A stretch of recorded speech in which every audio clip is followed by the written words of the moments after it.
மாண்புமிகு திரு பவன் கல்யாண் அவர்கள் உரையாற்ற வருவார்கள். அதற்கு முன்னதாக அவருக்கு நம்முடைய மாநில நிர்வாகிகள், நம்முடைய மாநில தலைவர் அவர்கள் மாலை அணிப்பார்கள். மாநில நம்முடைய தென் பாரத அமைப்பாளர்கள் அவருக்கு பொன்னாடை போர்த்துவார்கள். திருத்தணிமலையிலே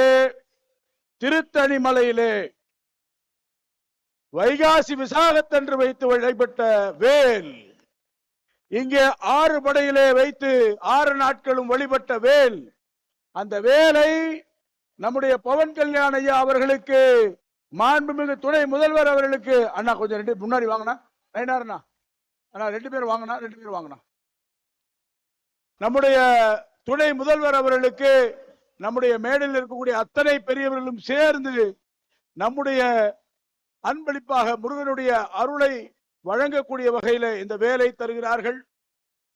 வெற்றிவேல் முருகனுக்கு, வீரவேல் முருகனுக்கு, கந்தவேல் முருகனுக்கு. ஆபரேஷன் சிந்தூர் நடக்கிற போது முருகன் ஒரு போர்க்கடவுள்.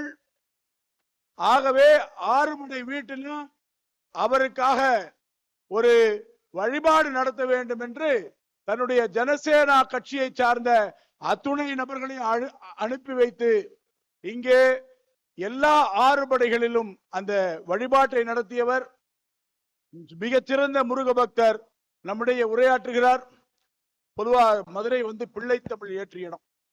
பிள்ளைத்தமிழ்னா ஒரு கொஞ்சம் தமிழா இருக்கும். அது மாதிரி இந்த நேரத்தில் உங்க எல்லார் சார்பாகவும் நம்முடைய மாண்புமிகு துணை முதல்வர் பவன் கல்யாண் ஐயா அவர்களுக்கு நீங்க தமிழ்லயே பேச வேண்டும் என்ற கோரிக்கையும் இந்த நேரத்தில் வைத்து அவரை உரையாற்ற அழைக்கிறோம்.